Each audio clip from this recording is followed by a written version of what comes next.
All right, Shalom is real. I want to give all praises, all honor, and all glory to Yahweh, Bahashem, Yahweh Shai, Bahashem Rakakwadash. Yahweh, who the world ignorantly calls God. Yahweh Shai is his son, who the world ignorantly calls Jesus Christ, and is no God beside them. Double honors to the elder apostles and the elder bishops of Great Millstone for being faithful witnesses to the Holy Spirit, and salutations to the elect, whom the Lord hath given ears to hear. And before I go into the reasoning for doing this lesson, let's bring out a few precepts. Because as things are happening, prophecies that the Lord's push is as a roller coaster. It might fizzle down a little bit.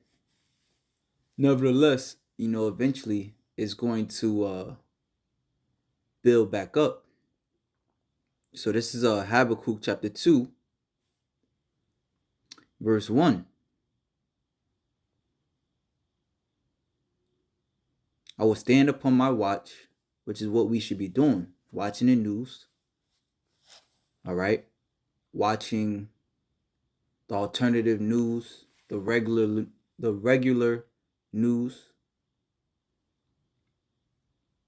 And set me upon a tower and will watch to see what he was saying to me. And when you set upon a tower, you're seeing things afar off. Right? Because a tower, it's normally of a higher portion of the city.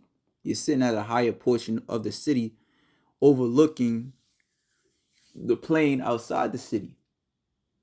And through the spirit, that city or that tower that we're sitting on, all right, looking out, Salakia, through the spirit, we're looking out for the children of Israel.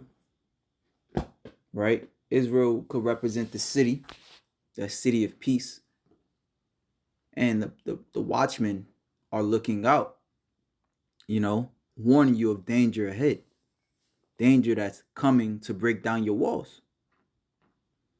Write the vision and make it plain upon tables, that he may run that readeth it.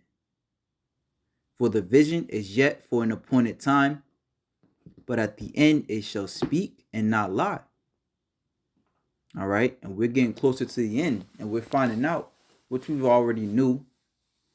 All right, but now our faith is being made manifest as current events of World War III is being talked about, current events of, the digital dollars being spoken of,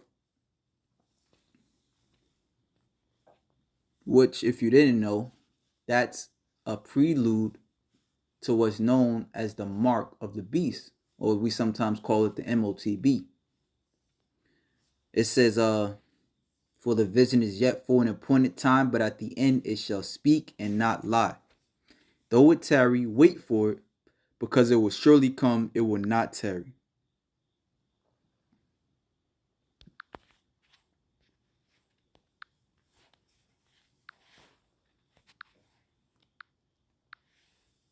Habakkuk 2 verse 3 in the NLT. What I will show you, you must wait for the proper time. But at that time, it will happen. It will happen, as I have said. I'm sorry, this is the easy English. It may not happen for a long time, but wait for it. It will certainly happen, and it will not be late. So now I want to jump into this article, Salakia. It says global shifts to digital government accelerates. And this is dated October 4th, 2024. The hopeful year of Jacob's trouble. Right? And you might say, oh, well, shit is kind of going on as usual. Well, you don't understand, which we just read the scripture, how things are building up. Right? The Most High is building these things up. He's building up these wars. He's building up, the crashing of the dollar, by these wars. Um, he's building up the elect by this word coming out. That all takes time, right? And it's appointed for us to sit back and watch as it levels up. Again, I like to make the statement how these prophecies are as roller coasters. All right, when you get on a roller coaster, you don't just magically be at the top. Then you go slow. You go slow. You go slow. Your heart starts racing because it's gonna go down. And that first drop sets off a domino effect, or it sets the mood for the rest of the ride. That first drop, the ride goes faster. Your stomach then left the building. It's thrills and so on and so forth after that. So when the Lord finally does, push this devil, when he has it, when he puts it in his devil's heart that he believes that he's ready to push this MOTB, it's going to be a lot. And we must remember that this devil works in problem, reaction, solution. So let's read into it. Governments around the world are increasingly turning to digital platforms to enhance public service delivery and address various global challenges, according to the UN's e-government survey. E standing for electronic. The shift from traditional paper-based systems to digital systems is becoming more noticeable as government bodies search for more efficient service delivery and increased accessibility for vulnerable populations. According to Vincenzo Aquaro, Chief of Digital Government for the UN's Department of Economic and Social Affairs, governments are under growing pressure to digitize public services due to the complex nature of ongoing global crisis, which they create. All right, the leaders of the world, the wicked, they create global crisis. They keep these wars going. Further devaluing the dollar. All right. These wars also create migrant crisis, such as those related to food, fuel, health, and sustainable development. The survey reveals that digital transformation has accelerated worldwide, with AI, cloud computing, and digital ID systems playing key roles. Top performing countries are noted for their work in online services, transparency initiatives, and citizen participation efforts. However, the report also emphasizes challenges like the digital divide and the need for improved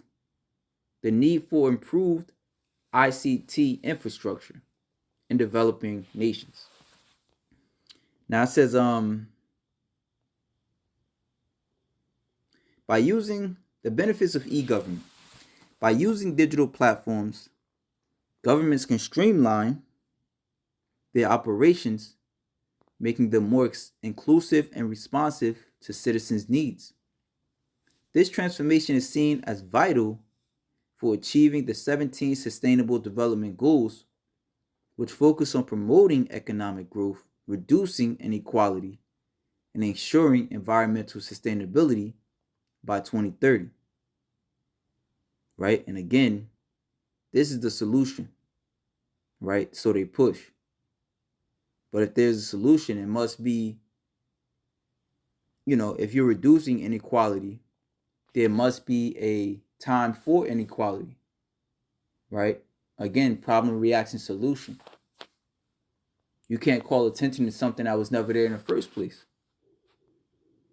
So it says, and again, when you look at it, what you have the divide between the Democrats and Republicans. Hells, you even have the divide between man and woman these days. It says, nations in the digital government space are adopting a variety of technologies, including integrated digital ID systems and AI-powered public services. These countries have also embraced data analytics and the Internet of Things to improve sectors like public safety and waste management. Moreover, open data platforms are increasing transparency and fostering greater public trust in government institutions. However, countries that struggle with digital transformation face persistent obstacles, particularly in terms of bridging the digital divide, as highlighted in the UN survey. This divide is most pronounced in rural and low income areas where access to technology is limited. Addressing this challenge requires political commitment, investment in digital infrastructures, and improvements in legislative frameworks governing technologies like AI and cloud computing.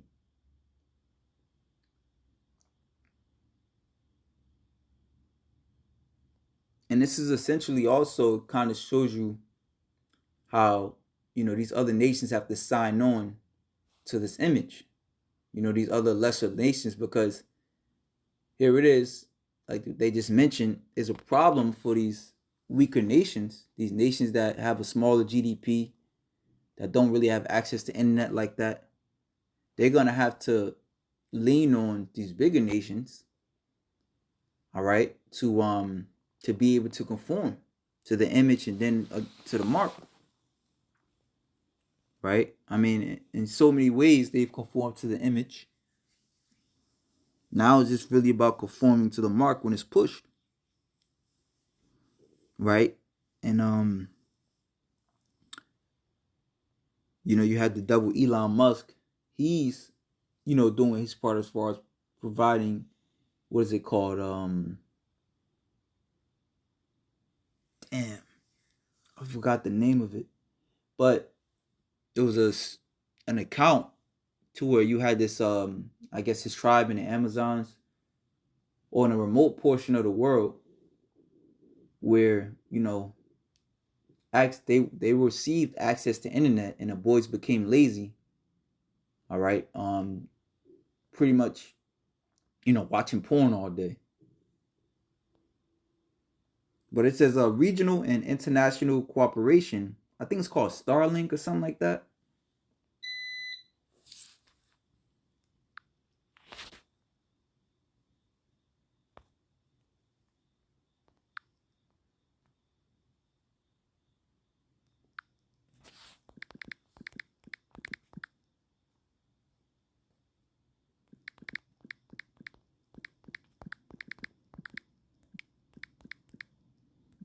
Let me see something real quick.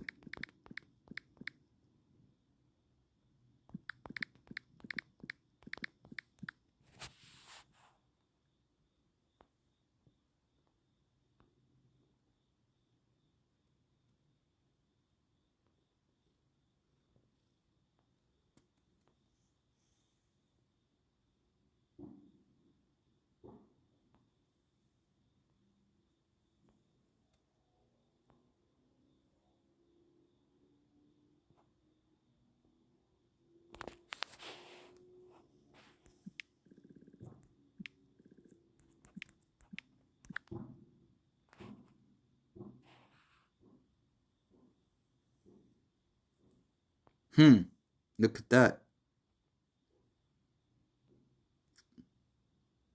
Says Starlink offers free services to areas impacted by Hurricane Helene.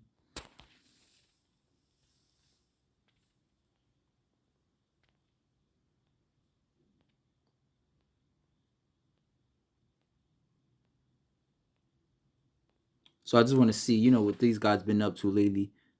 This is Starlink satellite facts, tracking, and impact on astronomy. Anyway, this goes to show you how this this new e-system is looking like the saving grace, for all things bad. But in addition to enhancing public services, it is mentioned that the e-government initiatives also play a role in strengthening institutions and combating corruption. The use of AI and open data to monitor and deter corrupt practices aligns with broader efforts to promote transparency and good governance. It says public partnerships and investments in ICT infrastructure are instrumental in these advances.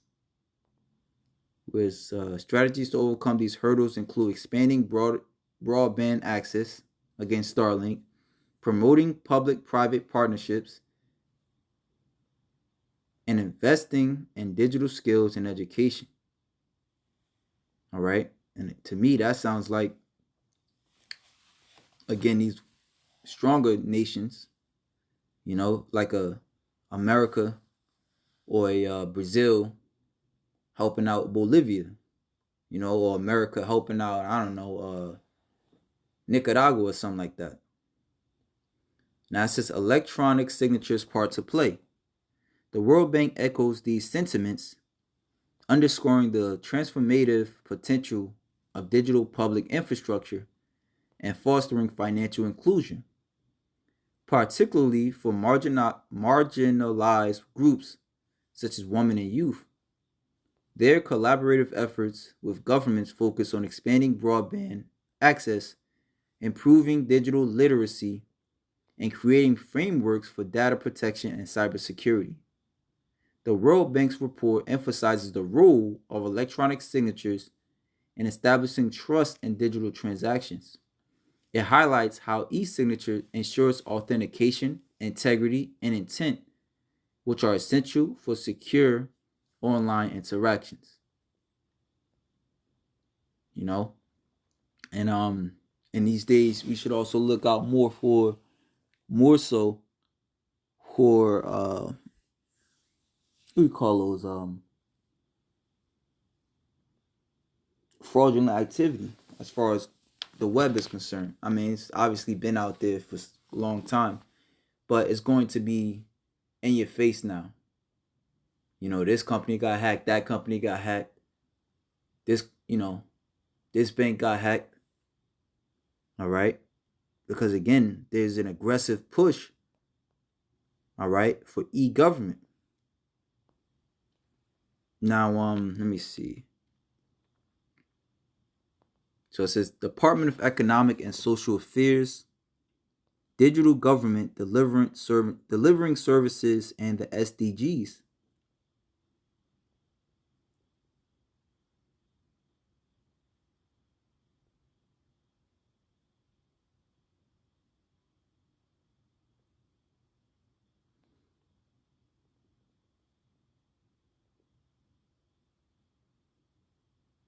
Okay, I think I read this pretty much. We read this already.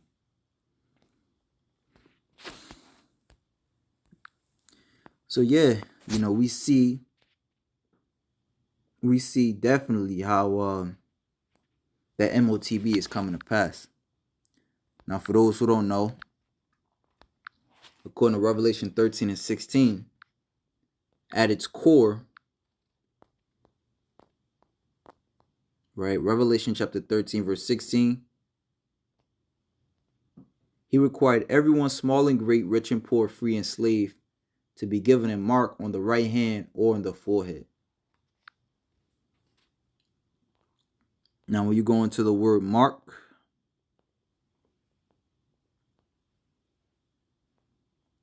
charagma, right?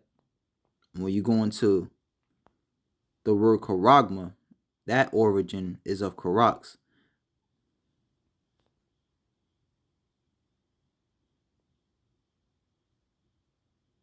From G542, scratching or etching. All right. And then that origin goes into the word grapha. So that mark that's going to be pushed out at its very origin goes into the writings. All right. It says to delineate or form letters on a tablet, parchment paper, or the material to write, with references to the contents of writing, right? To commit to writing. Write down records. So everything that is recorded, right? Everything that's connected to you, your social security number, your bank statement, passport, that's all going to go digital. As a matter of fact, they've been pushing that by 2025, they want everyone to have that the real ID, which supposedly supposed to help you fly fast, make it easier for you to fly and things like that. Hey man, so if that, Lord willing, you occupy edified, something quick in the spirit, shalom to the elect.